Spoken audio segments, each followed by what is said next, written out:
I'm going to give you a little bit of backstory, what it's like working with me as a social media manager. If you've been curious about hiring it out, or you just kind of want to know what it's like, or I don't know, maybe you're going to work with somebody else and you want to make sure they do these things, whatever it is, I want to give you a little behind the scenes. So I just spent 2 hours at the county fire district.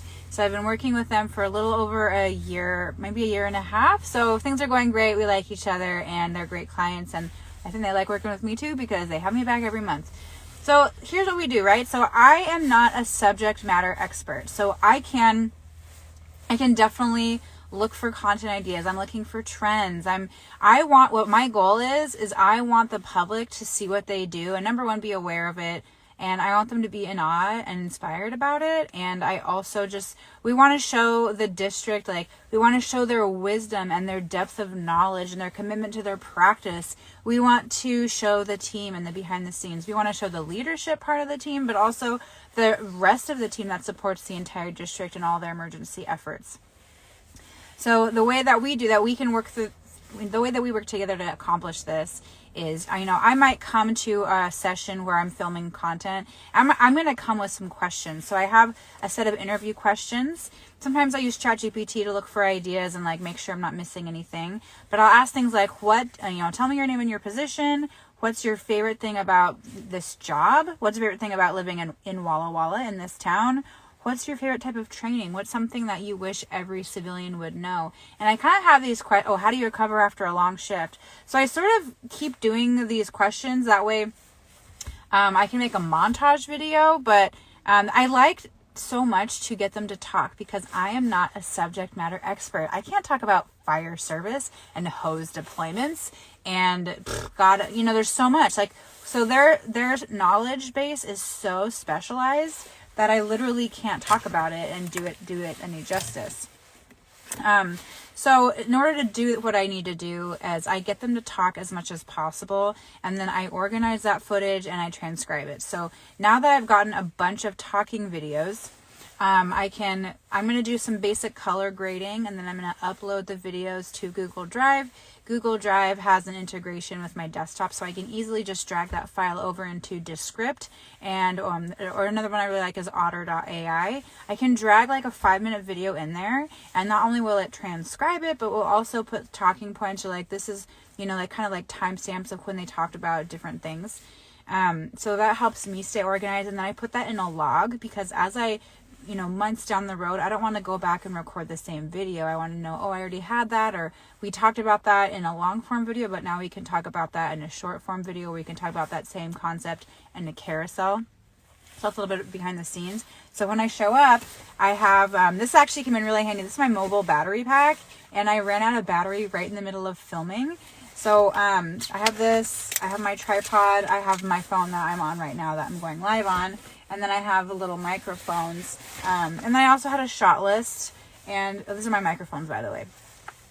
So I also had a shot list. So the biggest problem that I face in my job actually is it's kind of like a communication challenge that I didn't realize when I started.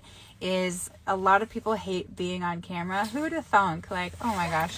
But yeah, a lot of people hate it. And so there is a little bit of resistance where, mostly they're just really uncomfortable and kind of just worried and scared, anxious about being perceived, about public speaking, and being on video is like public speaking.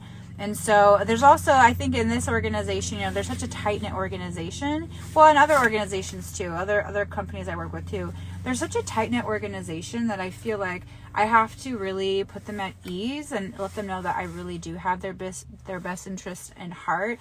It's important for me to spend some time just talking and shooting the breeze, maybe talking and showing them a couple videos I've made before, because then they see, oh yeah, I see how he cut, this wasn't one smooth take, he said and we had to go back and rephrase it, and I just cut all that out and you just didn't see it, but I added music and text and the whole thing, and now it looks really nice, right? And they're like, oh yeah, it does. So there's a lot of that trust that goes into it. So I hope that gives you a little bit of a behind the scenes glimpse into what this looks like. So now what I can do is I have the wisdom, the beef of the content that we're going to be posting is what they say on camera. And it's just me knowing what questions to ask, because I might just walk up to them and say, what are you doing? And then Aiden's like, oh, hose deployment. I'm like, what's hose deployment? And then he's talking about like there's different types of folds, accordion forward and V something. And like, I have no idea what that is, but I'm like, well, tell me more about that. How did you learn about this? How do you practice it? And then I ask these one simple questions, and they just rattle off all this information. It's beautiful. So like I said, anytime I have an interview or like a subject, anytime there's like one subject that they're talking about in an interview style video, that video can be a 60-second explainer video. It can be a trending audio reel where I take what they said and I just slap some text on screen, and it's one of those quick 7-second loops videos. I can turn that into a carousel. I can take that, copy what they've explained to me, and I can use that in the description, in the text description. And because I keep it organized, I can go back and reference that so that we're not talking about the same stuff every time, because they are busy training emergencies, number one, and number two, they're uncomfortable being on camera. It's not natural, and I don't want to make them uncomfortable. I want to work together to be as efficient as possible. And of course, once we get going, I had one guy in there, he's like, actually, I got something else. And he wanted to keep adding, so I do love that. But anyway, so that's kind of the behind the scenes of the job. There's a lot of creative aspects. There's a lot of interpersonal aspects. There's a lot of just like tech savviness aspects. So if you have any questions, put them down below. This is a little bit of what it's like to work with me.